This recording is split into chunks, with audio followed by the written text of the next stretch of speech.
Well, the Coca Cola company is being sued for allegedly lying to the public about the effect of Coke on our health. Now, activists accuse the company of false marketing, targeting children, and acting like the tobacco industry by recruiting scientists to challenge the science, which finds that sweet soda drinks are bad for us. Azhar Sukri has more. More than just a soft drink, for decades, Coca Cola has been a symbol of American soft power around the world. In 1979, this was the first shipment of Coke to reach mainland China, as the country began to embrace capitalism. Throughout its history, Coke has always sought out new, fast-growing markets, be they in Egypt, India, or Latin America. And it's consistently targeted young people with its marketing.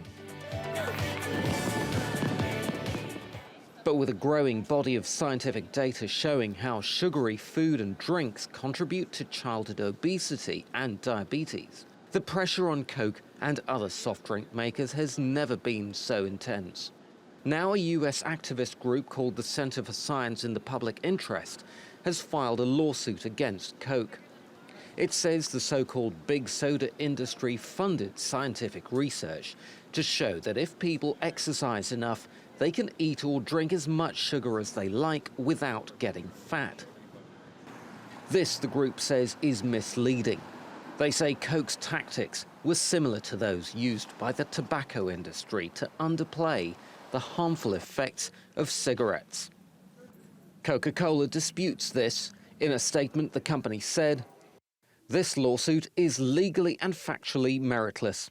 We take our consumers and their health very seriously and have been on a journey to become a more credible and helpful partner in helping consumers manage their sugar consumption.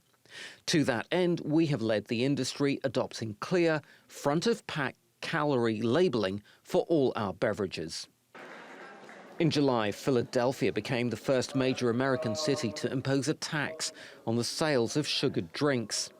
A month earlier, San Francisco voted to approve health warnings on adverts for sodas. And so, as we did with cigarettes, we are proposing health warnings on ads for sugary drinks, warning people that these drinks increase your risk of developing diabetes, obesity, and tooth decay. This shift in public sentiment is happening while the company's sales are under pressure. Coke has been forced to shift its focus to other products, such as bottled water and sports hydration drinks.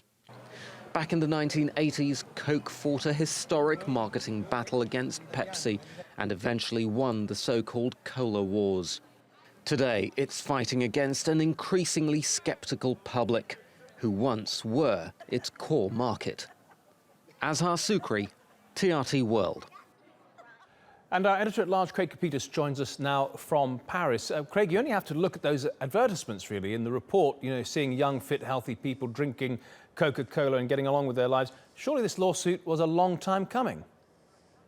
Yeah, it was a long time coming, but people, look, didn't you ever listen to your mother? Don't drink a lot of Coca Cola, there's sugar in it. It was the same thing with cigarettes.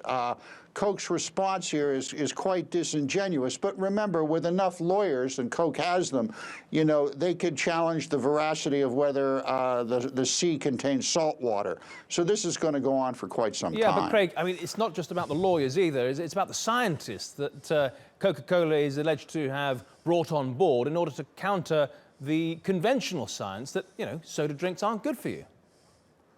Well, most people realize it's a pretty smart thing to come in out of a rainstorm and also to listen to your mom and others when they tell you. I mean, every kid in the States that I know, that I grew up with, was told by their mother, don't drink a lot of Coke because it has a lot of sugar. You want to know how much sugar is it? You don't need a scientific study to tell you this. There's close to 11 Americans, individual Americans consume about 11 pounds of sugar each year just from Coca-Cola. Okay, the company is so big that 18% of the world's aluminum production goes into manufacturing Coca-Cola cans, and that's just in the United States. Craig, if Coca-Cola and other soda makers are forced to go down the tobacco industry route and severely restrict their advertising, what else could we see happen to these companies? It will be long and drawn out. There will probably be some sort of lawsuits against the company for indemnity, possibly class action. But again, I think what we have to show here, Coke's response is really disingenuous, particularly when they say that they don't advertise or try to pitch their product to kids under 12 years old. Coke is one of the original sponsors of the Olympic Games, for God's sake. And if you look at their advertisements during the games, they are all aimed at children. So this whole thing now is in the hands of lawyers, Matt, because this organization that's leveled the lawsuit against them is one of the most righteous organizations in the United States. It's a charitable organization. I mean, one of its benefactors was Chuck Yeager, the famous pilot from The Right Stuff, American test pilot.